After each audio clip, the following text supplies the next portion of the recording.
Hi, I think it's time to get started. My name is Uzma Samadani.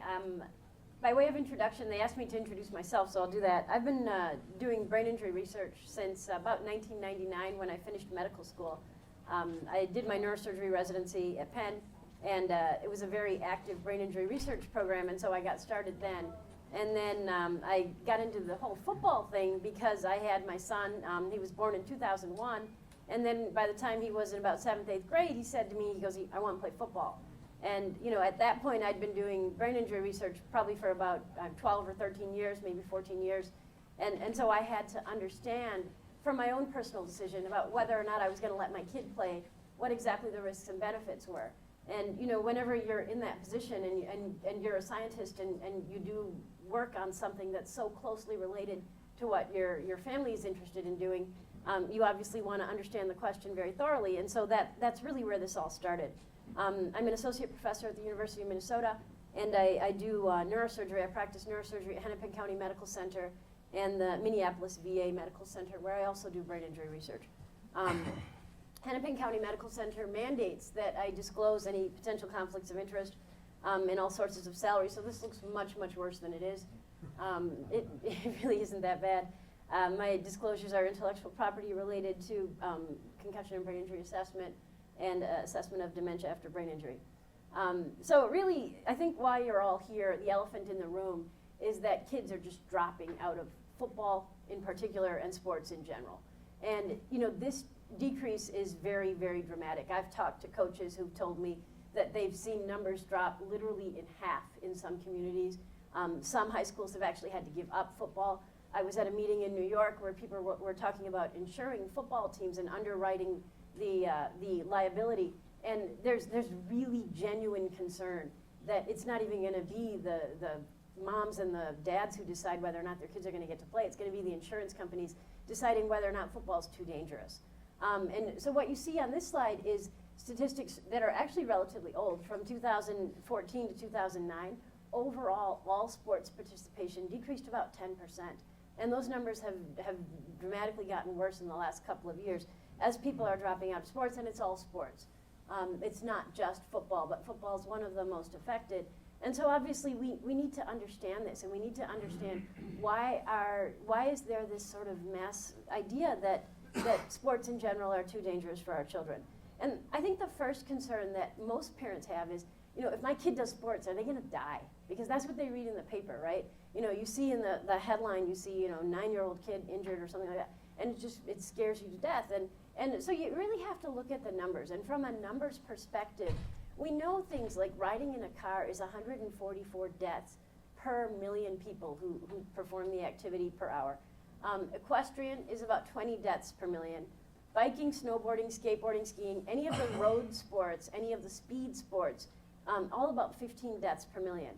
Being on the playground is about as dangerous as playing football. So a little kid playing on a swing set in their backyard is about as dangerous as playing football. You're just as likely to get injured. And Alexander, I hate to do this to him because he's sitting in the front row, but I'm going to use a lot of examples from his childhood.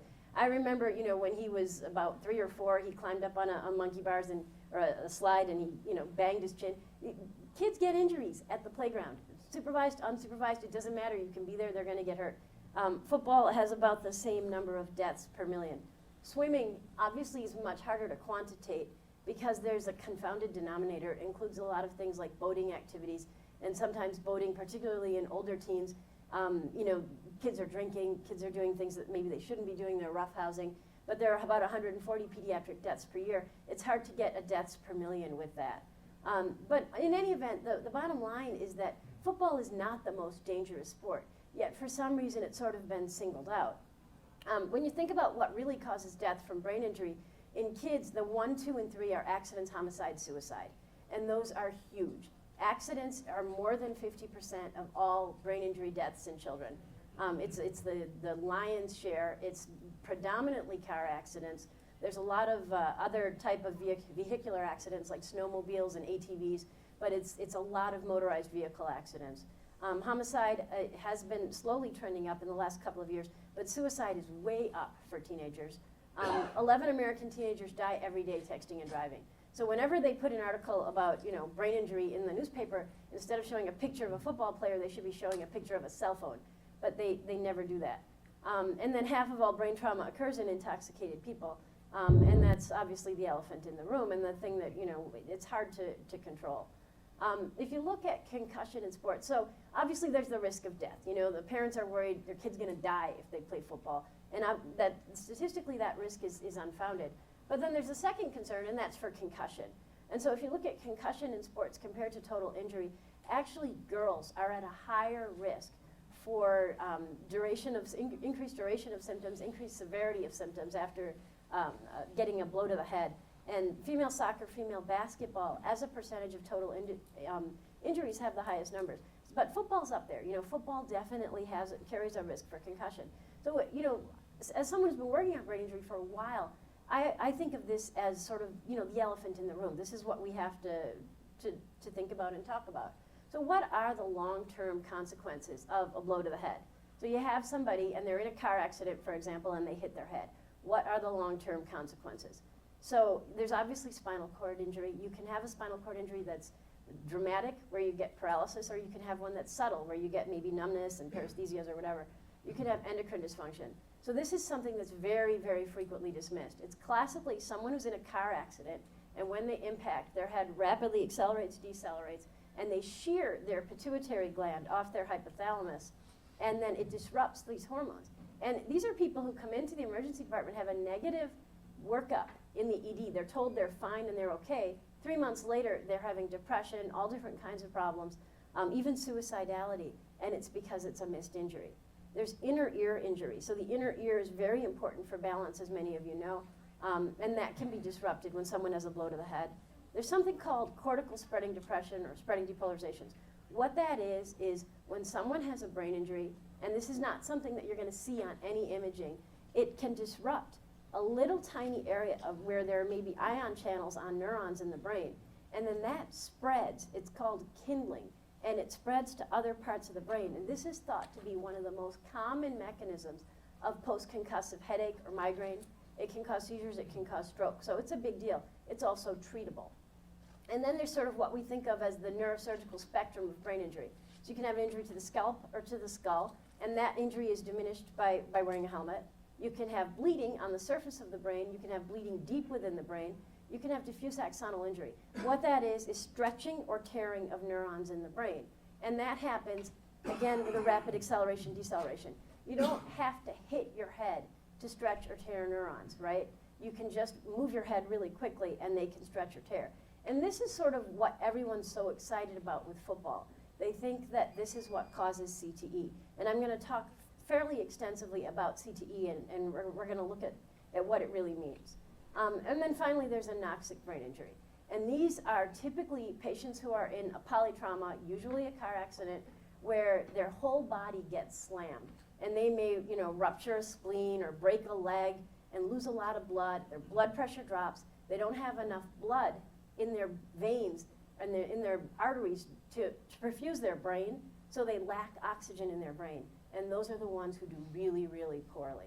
So these are the long-term consequences of brain injury. So now you're probably wondering, well, now that I've told you about this, which of these is happening in football players? What should you be worried about as a football coach? And the reality is that none of these have been statistically shown to have a higher incidence in football players versus the general population. But let's go through it and let's understand this in much better depth. This is a really, really fantastic paper. It came out this summer in PLOS Medicine. And basically it was a study of over 1 million Swedish children. And what they did was they took this 1 million Swedish children and they found 109,000 of them who had been under the age of 25 when they had a brain injury. And they compared them to their brothers and sisters. And what they showed was that the kids who had had a brain injury had an increased risk for pension disability, psychiatric hospitalization, and premature death. And they also showed that the severity and the number of injuries correlated with the outcome. So the worse the injury, the worse the kid did. So what this means is that brain injury is bad for you, and the worse the brain injury is, the worse it is for you. The caveats of this study are, number one, it's Swedish. So the Swedish population is very homogeneous. It's not like the United States population, which is very, very diverse. And the second caveat of this is that every single person in the study went to the doctor. You didn't get put into the study unless you went to the doctor. A lot of people in America who have a brain injury never go to the doctor.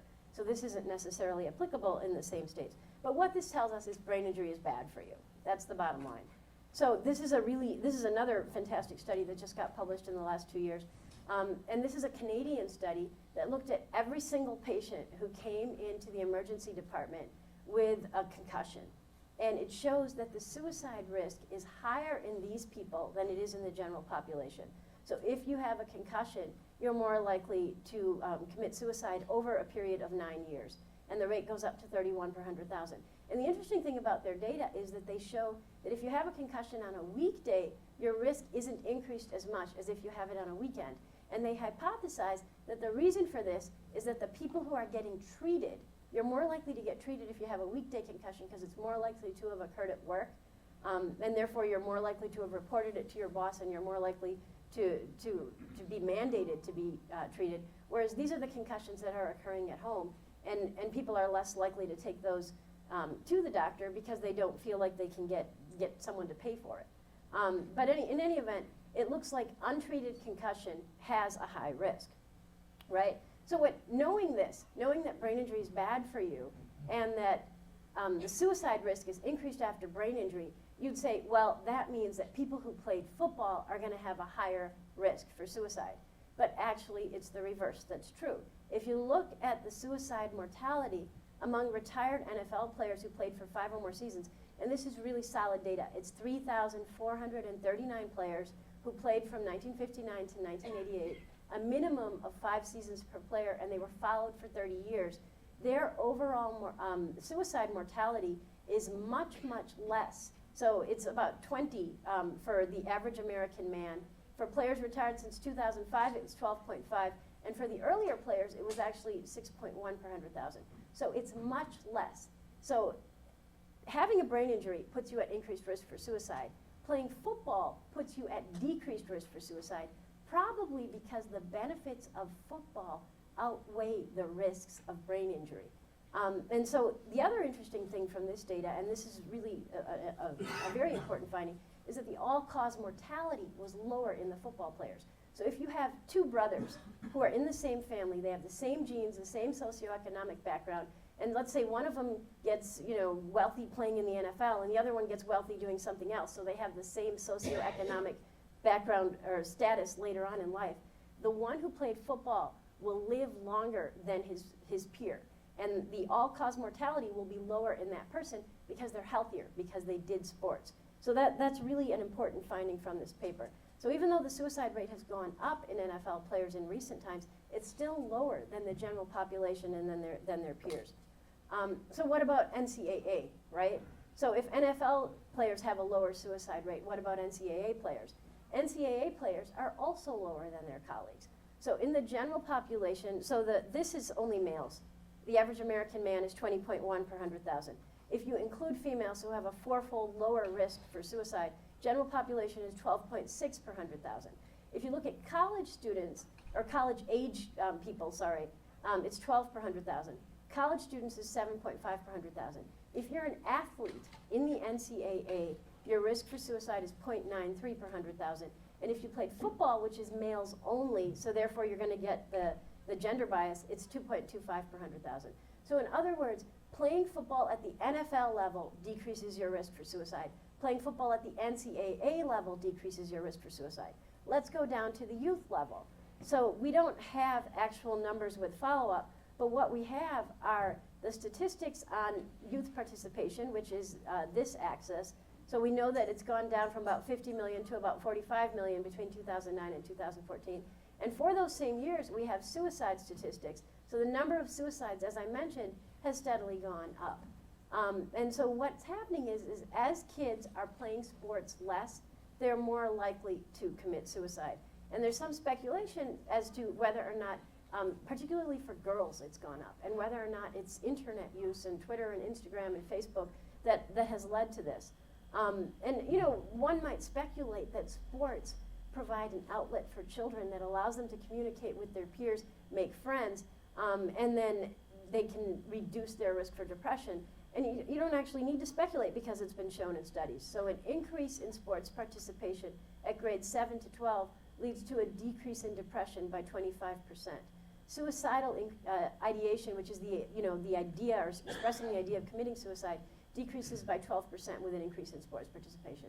So any parent who comes to you and says, well, I'd be worried that my kid is going to have a higher suicide risk if they play football, it's actually the contrary that's true. Your child has a decreased suicide risk if they play football.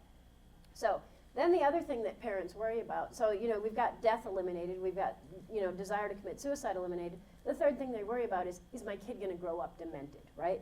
If they play football, are they going to end up being at higher risk for dementia? So let's look at the relationship between concussion and dementia, first of all. So a third of Americans have had a concussion in their lifetime. 2/3 of those are male. And the reason for that is probably increased risk-taking behavior in males versus females. Dementia occurs in about 63.5 per thousand people in the United States, but it's twice as common in women as in men. 5 million Americans have Alzheimer's. There's no reliable diagnostic, so we don't actually have perfect numbers on this, and there's no known cause. The most common controllable causes of dementia are the ones that that cause vascular dementia. So vascular dementia is when your blood vessels in your brain constrict and you don't have enough blood flow to your brain, and then you become demented in that regard. Frontotemporal dementia, normal pressure hydrocephalus are other common causes of dementia. So what are the risk factors? What does cause dementia? Number one cause of dementia in this country is high blood pressure. 1 out of 3 Americans over the age of 50 will have high blood pressure. The number one risk factor for getting high blood pressure is sedentary lifestyle. So, that's your single greatest reversible risk factor for dementia. Playing sports actually prevents people from having dementia because they don't have a sedentary lifestyle. So high blood pressure, diabetes, sedentary lifestyle, high fat diet, frequent alcohol, being female puts you at a twofold higher risk for dementia than being male. Low socioeconomic status. The less wealthy you are, the more likely you are to become demented. Smoking, atrial fibrillation, genetics, decreased level of education. People who are involved in schools and learning are less likely to become demented. Then there was an epidemiologic study that showed mild brain injury over the age of 65 in men increases your risk for dementia, or moderate or severe brain injury over the age of 55 in men. In other words, there's no risk factor that says if you play high school football, you're more likely to become demented. And we're going to go through some of the media reports that have said that. This was published July 11, 2016. It is the largest study ever published looking at brain injury and risk for dementia. And what they did was they looked at 4,265 older adults. They followed them for a total of 45,000 years, so they followed them for a very long time. And what they showed was that there was no association between a single brain injury and any form of dementia, mild cognitive impairment, Alzheimer's, or other types of dementia. So having a single brain injury does not increase your risk for dementia. So having said that, what you guys are probably wondering is, well, what's all this fuss about? Why is everybody talking about football as a cause for dementia? So let's talk about this now. This is sort of the elephant in the room, the chronic traumatic encephalopathy. It was first discovered in 1928 in New Jersey boxers. The paper was published in JAMA. This is a copy of it, or the title of it. It's called Punch Drunk by Harrison Martland. He's a pathologist. And then it was subsequently shown by 1969 to be present in 17% of living professional boxers. So CTE, as it was originally described and diagnosed, was a condition in living people. And it was not a pathologic finding as it was first described. It was described as a behavior pattern. And the behavior pattern consisted of motor deficits, which means coordination problems, and dementia. And the pathology was then subsequently described after the clinical condition had been named in the 1960s and 1970s. And then what happened in the United States was that two different groups, Bennett Omalu's group, which was based in Pittsburgh at that time, and Ann McKee's group, which is based at Boston University, came out with two different papers in the 2000s that described findings of CTE in American football players. And the first paper by Bennett Omalu was describing the Mike Webster case, about which the concussion movie was made. And then the paper by Ann McKee was describing a series of players that they had seen at Boston. And the issue with this was that the pathology that they described was different from the pathology that was originally described in the 1960s series. So essentially they were looking at something that was underneath the microscope very, very different than what had been seen in boxers. And so this created a little bit of an uproar in the pathology community because the British basically said to them, look, we already described CTE. It's a different condition than what you're describing in this guy. And so there was an editorial published in the British Medical Journal where they sort of criticized these, and they said CTE as defined in America is not a neurologic entity but a cultural specific social phenomenon. And then this other group, Charles Tater's group, published a paper in Canada where they looked at retired football players with multiple concussions, and they said, well, there's no CTE here. And so then there was a lot of debate in the scientific literature, and this is a paper by Chris Randolph, sort of questioning whether CTE was a real disease. And even now, clinically, there is still consensus, all these years later. It says, our review of the literature indicates that insufficient evidence currently exists to suggest a distinct neuropsychiatric profile for CTE. So CTE, this is published January 2017, is still not in the clinical scientific literature thought to be a distinct clinical entity. In other words, there's no symptom that you can describe where you go into the doctor and then they say, okay, you have CTE. So what is CTE? CTE is a pathologic finding. It's something that you see underneath the microscope. So because of all the confusion in the scientific literature, the NIH said, look, we've got to figure this thing out. We've got all these people who are really, really incredibly worried that their kids are going to end up demented if they play sports.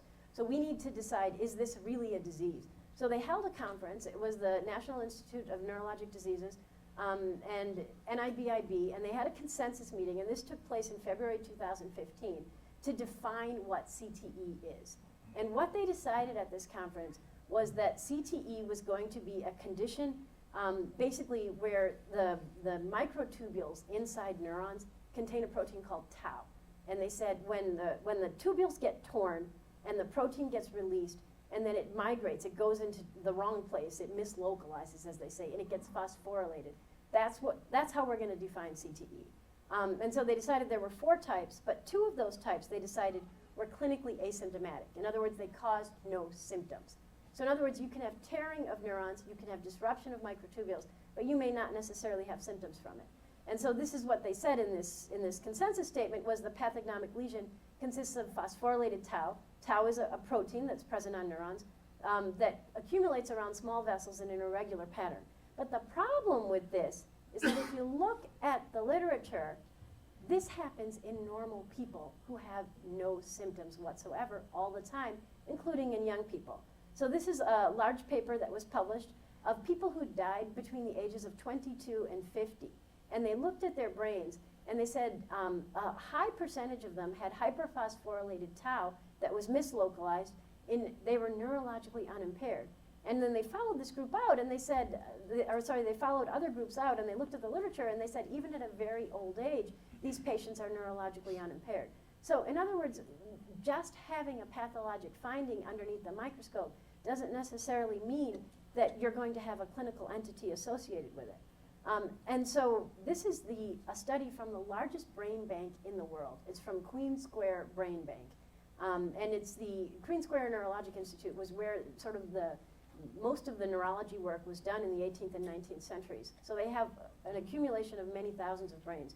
And what they found was that CTE prevalence was the same in people with neurodegenerative diseases, where it was 11.8%, versus in controls. And the mean age at death of the people who were studied was 81. Most positive cases were likely to be clinically asymptomatic. And so the conclusion was that CTE is found under the microscope in equal proportions of healthy, normal, asymptomatic people as it is in people with dementia and other diseases. So then, flash back to the United States, and there was a big article in USA Today, and it was picked up by CNN and New York Times and everywhere, that basically said 1/3 of boys who played contact sports were going to be at risk for dementia. And it was based on this paper that was published in Acta Neuropathologica by a guy named Kevin Bienick, graduate student at Mayo Clinic Scott in Jackson, Florida.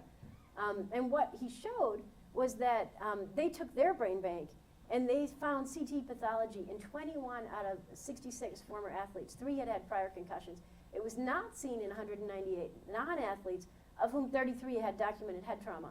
But what they don't tell you in the headline that appeared in the USA Today was that these patients had changes underneath the microscope, but no clinical symptoms. So these are people who had died in their mid-70s, lived out their lives with normal function. They had changes underneath the microscope, but they had no symptoms. So it's really very, very unclear that you can make the leap that, you know, in other words, the headline was completely wrong. 1/3 of patients might be at risk for changes underneath the microscope, but that doesn't necessarily mean that they're going to have dementia. So this came out this summer. It was, last summer, June 2016. It's a paper by Jeff Kutcher's group at University of Michigan, ultimately saying that CTE is not the problem.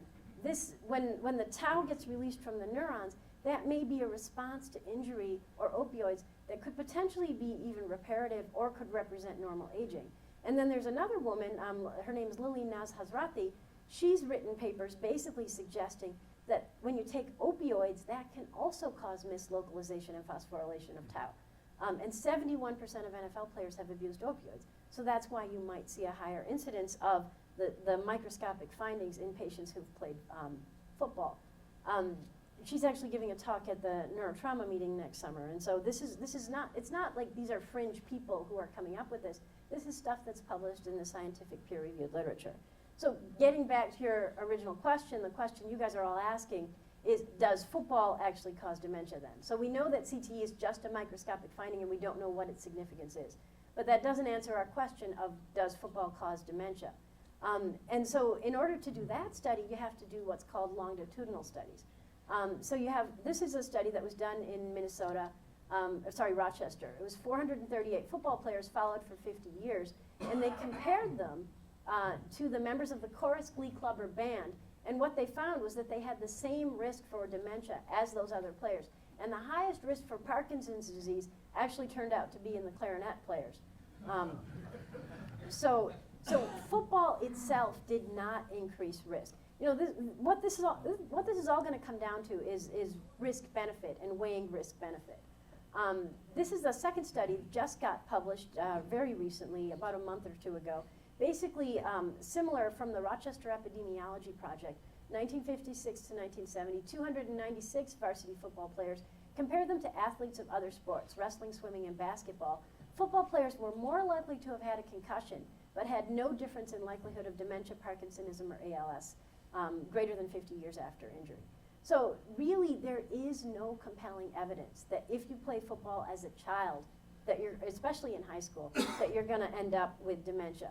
So then that raises really a very, very compelling question for everybody in this room. Why is it that whenever the newspaper runs an article on brain injury, they always show a kid in a helmet, like playing football or looking like they're playing football or something like that? And you know, so for example, this appeared on some website, preventing Alzheimer's, can concussions cause dementia? And you know, what is with this media fascination?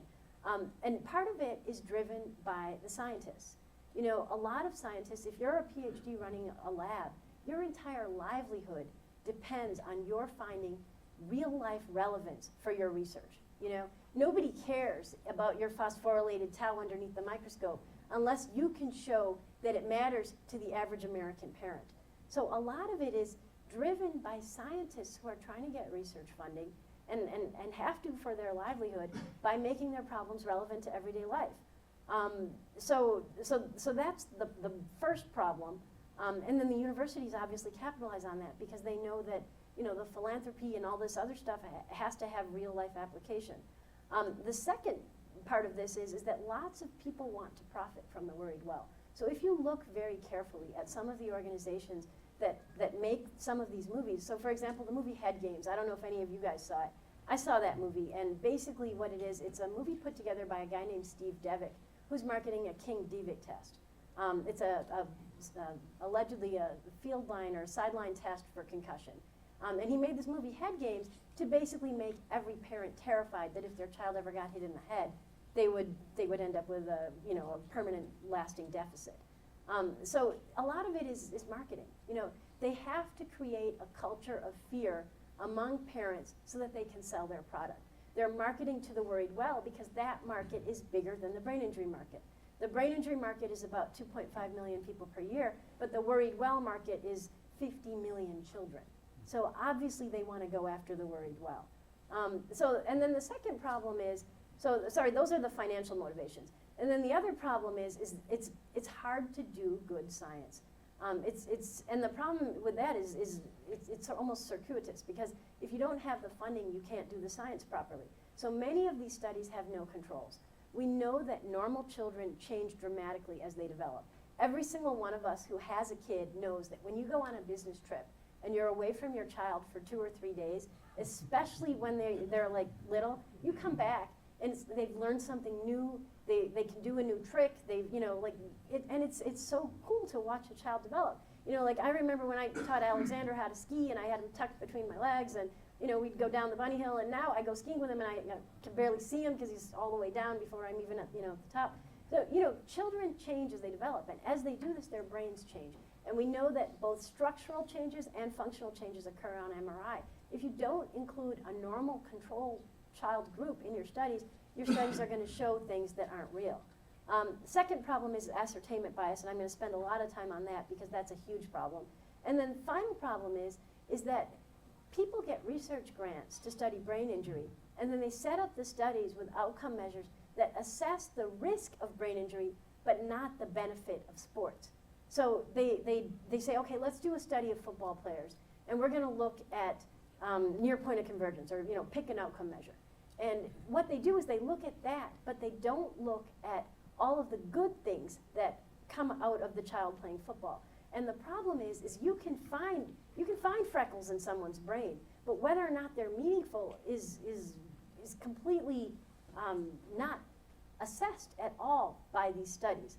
And so that's the second problem. And so this is a classic example. This is a paper that was published in the Journal of Radiology, October 24th, 2016. And the headline that was sort of all over the place was, brain changes seen in youth football players without concussion. So the marketing ploy here is, if your child plays football, regardless of whether or not they have a concussion, they're going to have brain changes, right? And brain changes has to be a bad thing. But brain changes occur in normal, healthy people too. Anyway, so this is the data. It was 25 boys aged 8 to 13 studied with accelerometers. And what they looked at was changes in fractional anisotropy, which is a type of MRI finding, plotted versus risk-weighted cumulative exposure. So they put accelerometers on these kids' heads, and they said, go play football, and then they measured the cumulative exposure to changes in the accelerometer. So alleged impacts or flexion extension or whatever you want to call it. So the problem with this data is, number one, there are no controls. So if you look, this is really fascinating. So when you look at this data, and I don't have a pointer, but if you this is 0, right? So here's 0. And if you draw a line at 0, the number of changes in fractional anisotropy, there's about the same number of points above the line as there are below the line. So it's pretty unclear that there's any difference if you were to exclude this 1 point, right? So you've got 1 point, you've got 1 data point of a kid who's had a lot of exposure, who has a dramatic change in fractional anisotropy. And other than that, you've got probably about 24 kids who look like they're sort of all over the place, right? So there are no controls in this study. We don't know what a normal child who didn't play football over that season would have had for changes in fractional anisotropy. One outlier in this entire 25 patient study, this point right here, allows them to create that curve. And if you were to eliminate that point, I think you can all see that there would be exactly the same number of dots above the line as below the line. So, it's unbelievable that based on 1 point, they drew the conclusions that they made. And then the third component of this is, we have no idea what the kids were doing with their accelerometers. So I asked Alexander one day, I said, Alexander, if you guys got accelerometers inside your helmets, would you throw your helmets around just to see what the accelerometer would do? And he goes, well, yeah, maybe some of the kids on our team would. And so I sort of got the impression that, this stuff is probably not super reliable. And maybe 1 out of those 25 kids took his helmet and just did this and said, okay, let's see what that'll do, to the scientists, right? And who knows? You got 1 outlying point, and you just don't know how good this data is. And then the final thing about this study is, we don't know what the kids were doing outside of football. So I use him as my example because that's the one I have. But Alexander broke his ribs roughhousing with his friends on the way to the bus, between the school and the bus. You know, and he ended up getting tackled, and I don't know, some bigger kid landed on top of him or something like that. Kids do things. They roughhouse, they play. Some kid might have gotten hurt not playing football, and then his fractional anisotropy changed, and you know, for whatever reason, we got one outlying point. So that's why we complain when we say these are small studies. That's what it means when you talk about a small study. It means that you've got one outlying point that's influencing your data, and it's messing things up. And if you want to talk about changes in MRI, this is a normal child. This is a child who did not play football, and this is where they activate different areas for speech as they learn how to read. So a normal child has changes in their structural and in their functional MRI that are completely independent of whether or not they played football. So that's why it makes these studies very hard to interpret, and these headlines completely, you know, sort of unclear. Yes? So something can be called a scientific study without a control group? Yes, yes, that's the whole problem. That's the entire problem in a nutshell. You know, if it's okay with you guys, I'll take questions at the end. And then, just because I know I have a lot to get through. So what is ascertainment bias? You know, we talk about ascertainment bias as a reason for rejecting a lot of studies. What is ascertainment bias? Let's imagine that there are 1,000 people in this room, okay?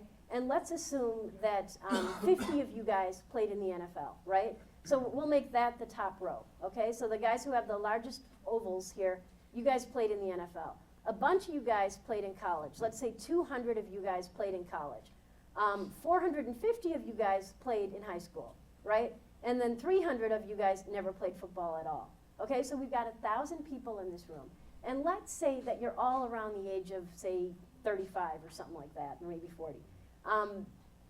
Let's assume that the relative incidence of CTE in our group is about 3%. So 30 people in this room randomly have changes under the microscope in their brains that suggest phosphorylated mislocalized tau, right? 3% of you guys. So that's 30 people. So you guys will be the guys in pink, right? So we've got 1,000 people in this room. The people in pink have CTE, and the people who are not in pink are healthy. And the more oblong your box, the more likely you are to have, or the more number of years that you've played football. Now, let's open up a clinic. And we're gonna say, come to this clinic if you played football and you feel sick, right? And so what's gonna happen is all the pink little things, they're all gonna go to this clinic. And because we specifically advertised, we said, if you played football. So the people who really go to that clinic, you know, imagine that this is Boston University, are gonna be the people who played football the most, right? And you have to feel sick. And then we're gonna pick normal controls to compare to, because this is a better study than most where they pick the normal controls. So if you run a study like that, that's a classic example of ascertainment bias. You're only seeing the high exposure cases that are suffering from the specified ailment that you're looking for. You're not going to see these people because they're never going to read about your work or be interested in it. They don't have any reason to attend. They never played football, right? And so that's how you get a positive ascertainment bias for increased exposure for contact sports. And so these are the results that you get then. So you can run a study with 93 former football players, and you can say that it predicts later life depression, apathy, executive dysfunction, and cognitive impairment because you screened for those when you set up the study. You basically said, come here if you're symptomatic. You have to study this whole group of 1,000 people in order to draw these conclusions, and they didn't. They only studied the pink circles. And so you can do the same study the exact same way and just pick the ones who aren't symptomatic, and then you can get ascertainment bias the other way. So in other words, unless you do a study where you study both sides of the question, you're not going to get valid data. And this is a classic example where they found that cumulative head impact exposure affects all these functions in former high school and college football players, and then for 45 former NFL players, exact same study, and they don't find any of those findings. So, and then here's another one where you take 42 former NFL players, and they say age at first exposure to football causes later life cognitive impairment. Again, no controls, ascertainment bias. And then the exact same study done with a different group, age at first exposure to tackling does not result in increased risk of neurocognitive deficits. And this was published February 2016. So you can see that unless you study the whole group, it's impossible to draw a conclusion. And that's what's plaguing the scientific literature. Because you've got all these people who need to get research funding, and so they want to say, oh, our problem is relevant to football, because everybody loves football. And then that's what happens. This is sort of something that my lab has done on the side, and it's kind of a little interesting project. What we did was we asked, when I sit with my colleagues at lunch, and mostly my colleagues are male, because most surgeons are male, there's a lot of neurosurgeons, there's a lot of orthopods. And we sit there and we're talking at lunch, and I say, well, did you play football? Yeah, I played football. I played in high school. I had a couple concussions. I was fine. Did you play football? Yeah, I played in high school. I played in college. You know, half my colleagues played football. So then I said, okay, let me do a survey. I'm going to ask all of the orthopedic surgery department chairs in the entire country if they played football. And then I'm going to ask all the neurosurgery department chairs if they played football. And then I'm going to ask people, I go to a lot of brain injury conferences. Last year I gave 40 talks, went to a whole bunch of meetings. I meet a lot of people who study brain injury full-time as their job. Most of them are neurosurgeons. Some of them are neurologists, some of them are rehab doctors. And I said, okay, I'm going to ask everybody, did you play football? And what I found was that the orthopedic surgery chairs, 47% of them had played football in high school. Neurosurgery department chairs, 37% of them had played football in high school, 38%. People who study brain injury experts, and this includes women, so you're going to see a little bit of, there are very few orthopedic surgery department chairs who are women. I think there's only 3. Neurosurgery department chairs, there's only 1. Brain injury experts, there's a lot. So 23% of brain injury experts had played football in high school. This is ice hockey, this is wrestling, this is rugby, this is other contact sports. In other words, a lot of orthopods had played football in high school. And this is college. So football, 21% orthopedic surgery department chairs played college football. You know what percentage of total college students play college football? It's like 0.07 or something like that. It's a very, very, very low number. That tells you football must have some sort of complex psychosocial benefit that enables someone to learn something useful for their career development. And I personally feel like this is a risk-taking behavior, right? So it's a group risk-taking behavior where you have to calculate risk and deal with it and strategize and cope with it based on not only your own capabilities, but the capabilities of the guy on your left and the guy on your right. Sorry, I did that backwards, but it's for you guys. So basically, and it's the same thing when you build an orthopedic surgery department. It's a group risk-taking activity. You have to know the capabilities and competencies of your fellow surgeons, of your nurses, of your anesthesiologists, of your residents. It's exactly the same thing. It's the ultimate contact sport, where the stakes are much, much higher. They're life and death, but it's a risk-taking behavior. And if you don't have risk-taking behaviors in childhood, you're not going to have risk-taking behaviors in adulthood. So you're not going to have firefighters, you're not going to have police people, you're not going to have military personnel or astronauts, you're not going to have surgeons. All of these jobs are risk-taking behaviors. Ultimately, the manifestation of football is really sort of the childlike behavior that can lead to complex management of risk in a team environment. And that's really what orthopedics and neurosurgery are. So there's obviously some complex psychosocial benefit to this. Now the other argument that people make about football is, well, why don't the kids just play something else, right? Well, that's a really, really great argument, except when you look at who actually plays football.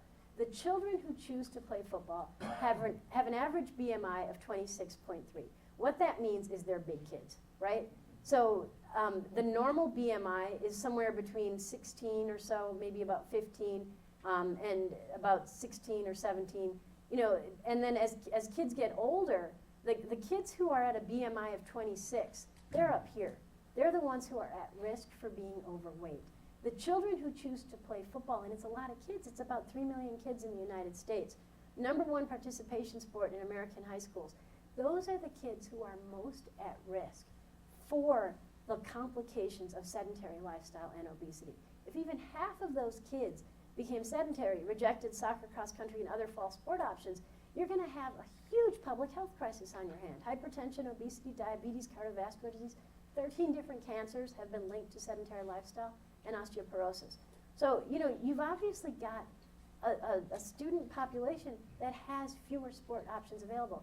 And I don't know how many of you guys saw the TED Talk about why it's so important for kids to be able to play football. 88 different positions, and some of them are designed for kids who can't do any other sport. They're not going to excel at soccer or cross country. They don't have the body habitus for it. And the interesting thing about this is that if you look at those kids on the cusp, they have such benefit from sports. It's phenomenal. So this is a paper that was published in JAMA, a very important paper. The obese child sees a much greater cardiovascular risk reduction than the lean child with aerobic interval training. And so what they show in the study is that these obese kids, they start to have cardiac dysfunction at a very young age. You get them in sports, they're already getting better. And the kids who, and then this is about diabetes, the kids who are most likely to experience medical benefit from playing football are those who may not have a predilection for other sports. So the obesity and diabetes risk in these kids is much, much greater. And then I go back to the example of Alexander, because people say to me, well, why don't you just put Alexander in cross country? So this is my son's pulmonary function testing. He has asthma. So when he was a little kid, we took him to a birthday party and someone had a dog there. He ended up in the emergency room. And that's how we found out he had asthma. So his whole childhood, every time he got invited to a birthday party, the first thing we had to ask was, do they have pets, right? So this is his normal lung capacity should be 4.27 liters. His actual lung capacity is 3.71 liters. This is when he tries to blow out, he's at 69%. So he has 69% of the lung function of a normal child.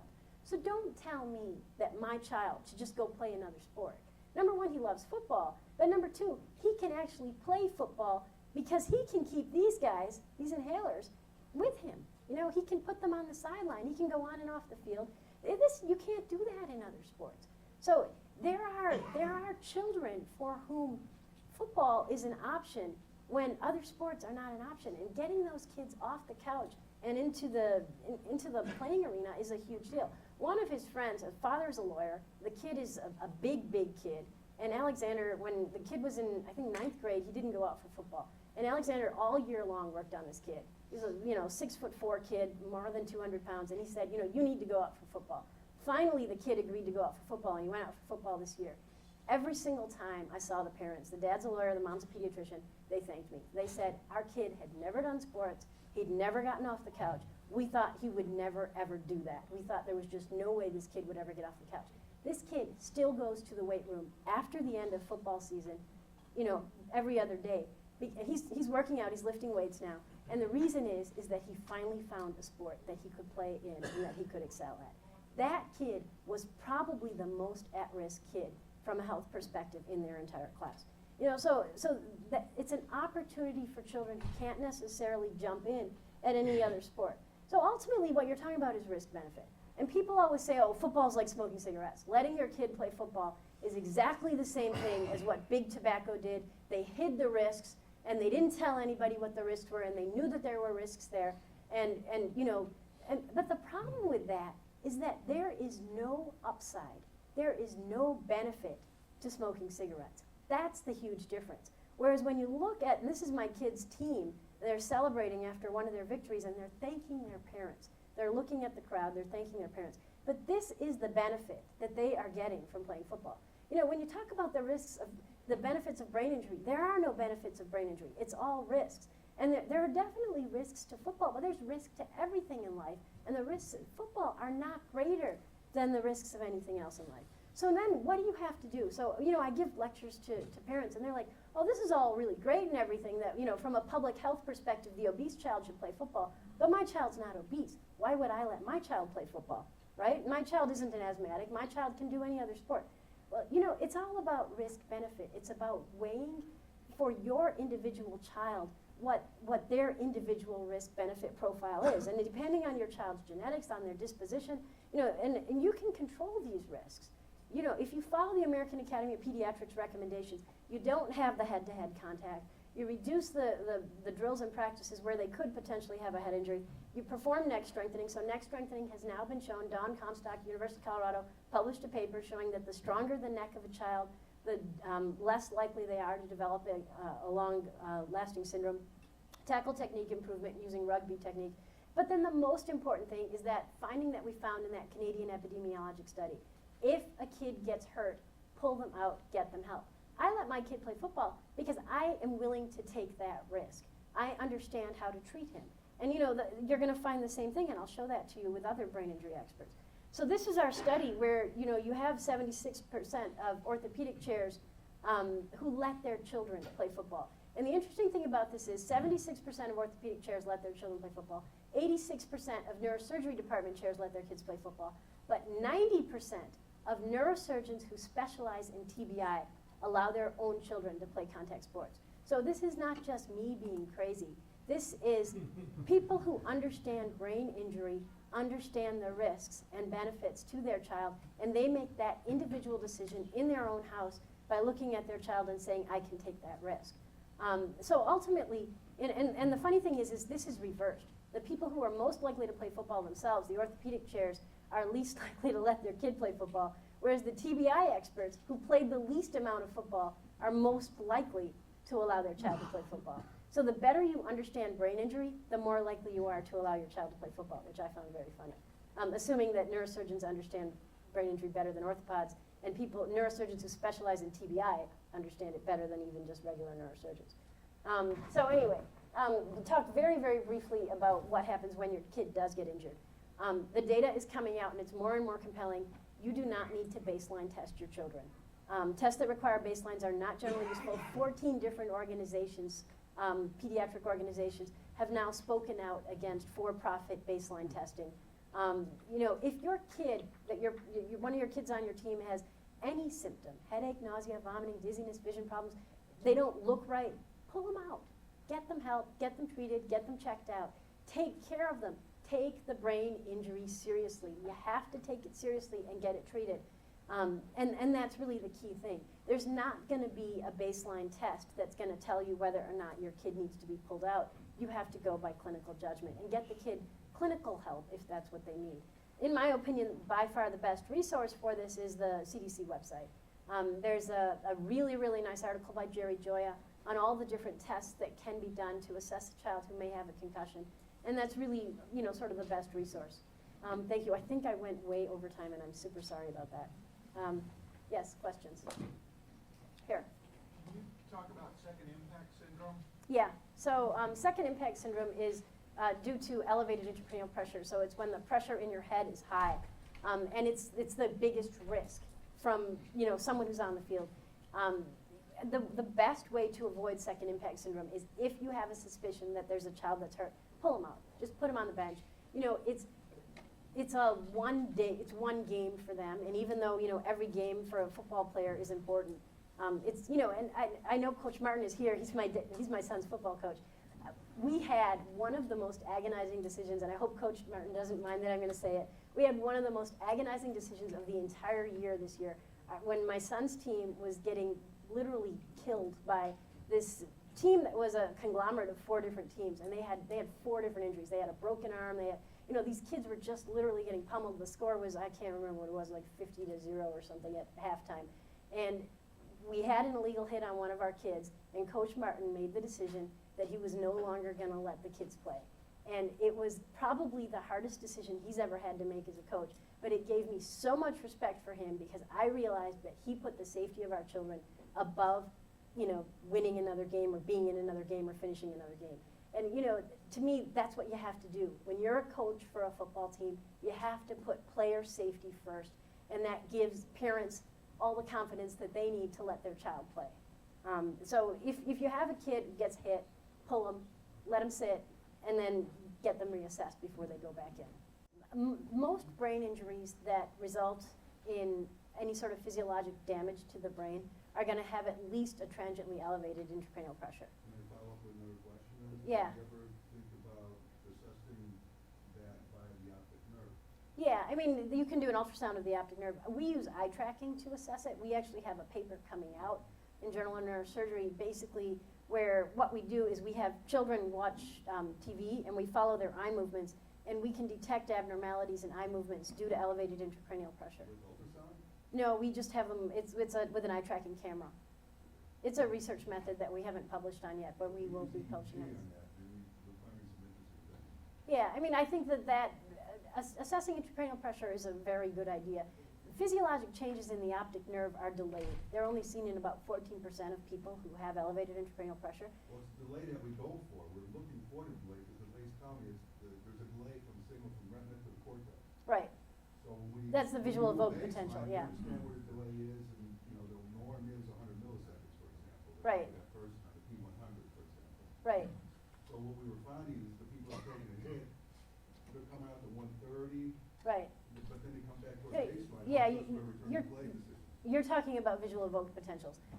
Yes, and I think that. That's one of several technologies that are. Right. I mean, all of the technologies that you've mentioned, ultrasound, visual evoked potentials, anything that you can do to assess the optic nerve may be helpful, but it also may not happen immediately after the brain injury. So if you're making a return to play decision based on that, it's probably not a good idea. There's You should nothing probably indicated otherwise, sit the so- kid until you know, because that sort of assessment you're going to want to do in a delayed fashion. If there's a concern that the kid's hurt right at that time, you may want to sit them out and then maybe you can do that assessment later. Yeah, question? Thank you. Can you comment on post-concussion treatment? We're seeing that the doctor sends a note back and says, no homework, isolation, dark room, no physical activity. Yeah. But the University of Pittsburgh Yeah. recently came out with a study Yeah. contradicting most of that. Right. It seems that restricting exercise in a child who's normally exercising is very bad for them. So that there's a lot of thought that that may be the wrong treatment. And I think what it is the literature has changed over the last 3 or 4 years pretty dramatically. There are a bunch of people who have shown that resuming exercise in a very safe way is better for children who are recovering from concussion. But again, every brain injury is different. It's hard to sort of speak for all physicians. You know, a lot of people will see their pediatrician, and many pediatricians aren't really trained in concussion management or post-concussive syndrome management. So in cases like that, you're almost better off sending the kid, if you're questioning the judgment, to a brain injury rehab specialist, a TBI outpatient center. Every level 1 trauma center has someone who specializes in TBI. Yeah. Question? It appears to be, based off your lecture, there's real problems with the peer review process. Yeah. Can you speak to that? Yeah, I mean. Paul was in a peer review journal. Yeah, and I know. obviously it wasn't peer reviewed. It's gotten worse because a lot of these journals, in order to make money, like Nature just came out with this scientific reports thing where you pay $1,500 to publish your paper. It's gotten worse, and I don't know. This is a problem that's a fundamental science problem that it's not going to get fixed overnight. Because you can publish anything these days, and that's why you have to look at the data and you have to read the papers. Yeah, it is a problem. There's no question. Yeah. You've kind of answered this a little bit different ways, but not at all wishing it's not on wood, but your son gets a concussion, a Yeah. notable concussion in season. Talk me through your process. He comes home, he's nauseous, he has balance difficulties. Yeah. Talk me through your Oh, process. well, what I would do is, number one, I would take him to my lab and I would assess him, and I would do, blood markers, I would do eye tracking, I would do radiographic studies as indicated, and then I would refer him to my TBI outpatient people who, they basically do a multimodal assessment. They do balance testing, they do memory testing, they do speech, they do vision rehab, they do vestibular rehab, occupational therapy, physical therapy. They assess every single kid, for what is wrong with them, and then they treat them in that regard. Would you let him resume playing that season? Would you let him resume playing as soon as the process finishes up whatever's recommended to you? Or Yeah, I would assess him myself, and I would follow their guidelines, but it would totally depend on the kid, because that's the amazingly hard thing to understand about concussion. Every single one is different, and you can have a concussion where the kid is literally better within days, maybe 2 or 3 days, and then you can have a kid who's never better, and if they don't get treated, it can take them a year. We did a study out of New York where we followed patients with brain injury. We had about 225 patients with brain injury. There were 3 that were still symptomatic at 1 year. So it happens. There's a small percentage. The vast majority will get better probably within 4 to 6 weeks. But there is the rare kid who doesn't get better. Especially at the youth level, they tend to get better pretty quickly. You just have to make sure that they're getting medical care and they're getting assessed. You know, the concussion can be, a single concussion can be devastating. You just have to take every concussion very seriously, get it treated, get it assessed. Yeah. Question? How many concussions for a kid before you just say, you know, that's enough, you shouldn't play anymore? Potential too much gambling. Yeah, that's another hard question, because every concussion is different, you know? And, you know, this is all measuring risk-benefit in a child. There's a lot of evidence to suggest that genetic factors can matter here. So, for example, you know, several different genes that are important for, like, BDNF levels and carboxyl methyltransferase levels, and these kinds of things can affect outcomes after brain injury. So if you have a particularly resilient child, you know, they may not have the same type of severity. So one concussion can be enough in one child, whereas another child, you know, you may let them continue to play if they're not having any problems. You know, it's a really, really hard question. That's about risk-benefit. You know, if their livelihood depends on their playing the game, they're going to want to play. But, you know, you have to talk to the child very honestly and say, does your livelihood really depend on this? You know? My surprise is that some of the stuff is, you know, it's common. Some of the way it's presented today is hard to say irrefutable, right? I think there are several things that we know to be true. Brain injury is always bad for you. There's absolutely no question. Playing football carries a risk for brain injury. So does a lot of the rest of life. You know, playing at the playground carries a risk for brain injury. Driving to school is the most dangerous part of my child's day. You know, it's just a matter of putting it all in perspective. Right. And you know, what's happened is people have sort of said, oh, brain injury, football, same thing. And it's not. That's the whole problem. And the whole subconcussive injury thing has just become this massive, spiraled out of control problem. Yeah. I'd make a suggestion. I told my parents a couple years ago when this was really a big issue in the NFL when guys would commit suicide and things. And I just pointed out to address the issue in a practical sense to parents. I said in over 40 years of coaching at my school, Yeah. I said, you can't pick out one football player, some of whom now are in their 60s that I've coached. Not one has suffered any form of brain injury by playing football. Not one player, whether they had a concussion or didn't have a concussion. Okay. I can pick out one female soccer player who has had a permanent Yeah. disability because of Yeah. concussion. So to put it in practical things, this is real. Not Yeah. one football player in 49 years of coaching here Yeah. has suffered or shown any symptoms. Okay. I did pass along a little caveat and said, now you do understand, some of those guys we couldn't tell the difference. So just to lighten it up a little bit. Yeah. But that's a fact. Yeah. Okay. They didn't play, and they played some who played college, Division I, Division II, Division III. Most have not played college football. Yeah. One had to try out NFL, but not play. They didn't play 15 years in the NFL. Right. Or 10 years. That's a personal choice for people. Yeah. But at least that can resonate. Yeah. Because in our situation, that this is a fact, and they know people. Yeah. They know people. Yeah. You know, so. Well, I think what is also happening is if you have the media telling you that if you played football and had a concussion, you're going to end up, you know, in a death spiral, then you start to believe it. And even physicians will tell you that. I've had people come up to me who've played sports, and they've said, oh yeah, I've been diagnosed with CTE. And I'm like, well, you know, nobody's looked at your brain tissue underneath a microscope, you know, so it's unclear to me that they've actually been diagnosed with CTE, but they've had physicians tell them they have CTE. And what they have usually is chronic effects of neurotrauma and complex problems related to post-traumatic brain injury. You know, brain injury is bad for you. It causes problems. But the whole CTE thing is almost like a separate entity that's taken on a life of its own at this point. You know, people really shouldn't be worried so much about CTE. They should be worried about post-concussive syndrome and all the other problems that are, you know, entailed in a brain injury. Yeah. CT, is it still true that it can only be found in autopsy? Well, the United States version, yes. Do you think there will ever be a time that they'll accept it here in the States that it can be diagnosed pre-diagnosed? Well, so, yeah, but if you're diagnosing a condition that has no clinical manifestation, it's unclear that there's any utility in diagnosing it. You know, if it's present in normal, healthy people at the same rate that it's present in people with neurodegenerative disease, why would diagnosing it in living people be useful?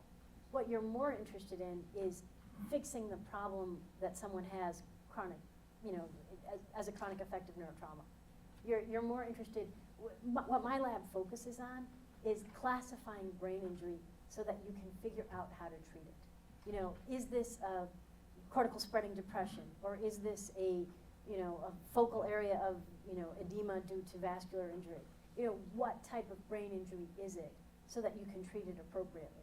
Because if you can do that acutely, then you can do it chronically. And so we're doing things like blood tests that look for particular markers of brain injury. This is a very good question. It's a very hard answer. Yeah. Your team